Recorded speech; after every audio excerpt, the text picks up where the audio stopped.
ውድና የተከበራችሁ የሼክ ማሜላ ዩቲዩብ ቻናል ተከታታዮች ዛሬ ይዤላችሁ የመጣሁት ምንድነው ዘመናዊ ሜኑ እንዴት ማዘጋጀት እንችላለን የሚል ነው። ዘመናዊ ሜኑ ለማዘጋጀት መጀመሪያ ልናውቀው የሚገባው ነገር 5 ዋና የሜኑ አይነቶች እንዳሉ እነሱም ደግሞ አላካርት፣ ተብልዶት፣ ዱጆር፣ ሳይክል እና ስታቲክ መሆናቸውን ማወቅ ይገባል። ዘመናዊ ሜኑ ለማዘጋጀት ስትራቴጂካዊ እቅድ ማውጣት፣ የምግብ አይነቶችን አጭር ምርጫ ማድረግ፣ ትክክለኛ የምግብ ወጪዎችን ማስላትና ንጹህ አነስተኛ ዲዛይኖችን መጠቀም ይጠበቅብናል።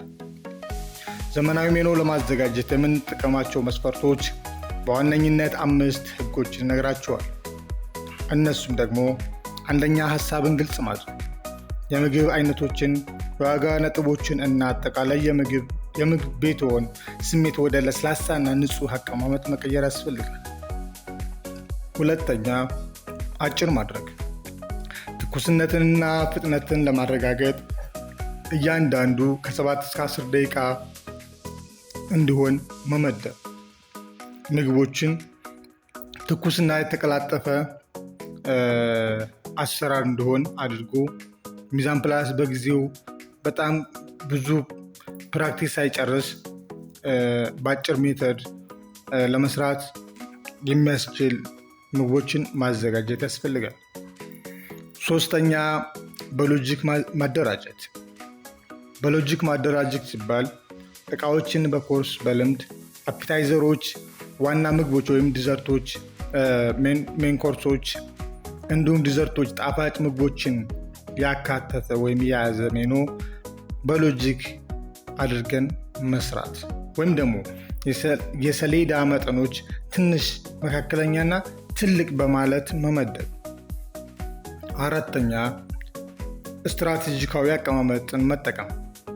ከፍተኛ ትርፍ ያላቸው ምግቦችን ከላይ ወይም ከዓይንዎ መጀመሪያ በሚታይበት ጣፋጭ ቦታ ላይ ማስቀመጥ።